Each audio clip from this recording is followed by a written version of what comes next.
धन धन जननी धन भूमि धन धन नगरी धन देश धन करणी धन कुल धन जहाँ साधु परवेश। क्या बताते हैं? धन जननी धन भूमि धन और धन्य नगरी धन देश धन करणी धन कुल धन जहाँ साधु परवेश।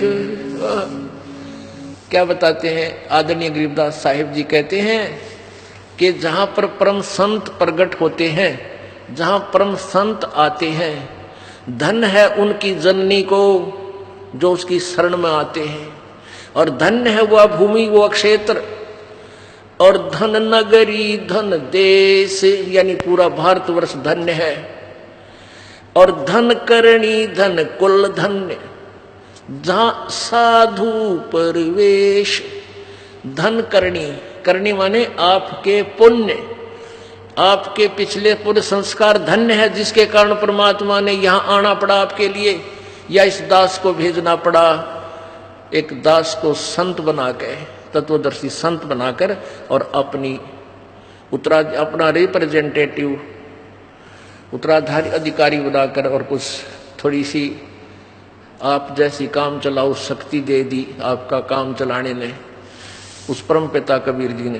कहते हैं धन्य है आपकी जननी, धन्य है वो भूमि, धन्य है वो देश, और धन्य आपकी किस्मत करनी, पिछले संस्कार, पिछली कमाई, और कुल धन आपका कुल भी धन है जो आपके आने वाले संस्कार। जैसे ही आप परमात्मा के चरणों में लगे, आपके घर पे वो पुण्यकर्मी प्राणी उत्पन्न होंगे परमात्मा के जो कोटे में अभी स्टॉक में रख रखे हैं। यहाँ इस एक ब्रह्मांड में परमेश्वर कबीर जी का एक ऐसा स्थान है जहां पर जो पुण्यात्मा पार नहीं हो सकी और उनको सतनाम तक प्राप्त हो चुका था, या प्रथम मंत्र ही उनका प्राप्त था, और वो ऊपर के लोकों में अपना जीवन बर्बाद नहीं करना चाहते थे, हृदय से रोए थे, तो उनको वहां से छुटवा के अपने इसी राजदूत भवन में रखा हुआ है। तो उन प्यारी आत्माओं की जिनकी भक्ति आज लास्ट स्टेज पर है वहां रखे हैं, अब उनको आपके घर में जन्म देगा बेटा और बेटी के रूप में,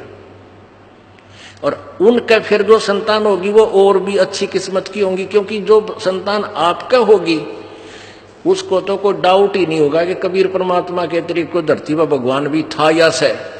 तो उनकी भक्ति तो आप पे सुचारू शुरू होगी और उनके बहुत अच्छी किस्मत होगी, उन पर कोई आपत्ति नहीं होगी, पूरे बहुत सदा सुखी रहेंगे और भक्ति करेंगे डट के। तो आपका कुल 101 पीढ़ी पार होगी। परमात्मा ने कहा है कि आपकी 101 पीढ़ी को पार करूंगा जो ईब मार्ग पर लगे। तो ये हजारों वर्षों तक ये परमात्मा का मार्ग पूरे विश्व में फैलेगा और चलेगा, और इस 1000 युग पुरुषों के तक ये पार होगे तो होगी ना, तो फिर बिरन मटीनो की नो है।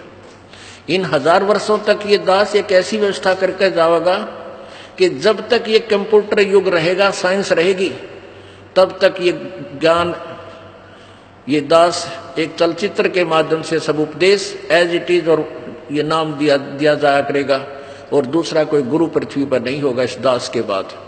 होगा तो नकली होगा, जनता उसको स्वीकार भी नहीं करेगी, और उसके बाद फिर ये कृतघ्नी लोग हो जाएंगे, भक्ति योग नहीं रहेंगे, उनका वैसे ही विनाश होना शुरू हो जाएगा। इसलिए अब पिछली पीढ़ी बताई है।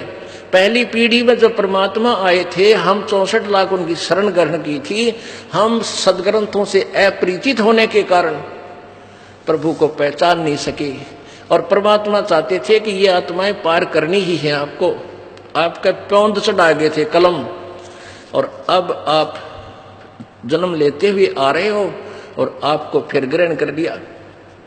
अब दोबारा फिर चार्ज कर दी आपकी बैटरी,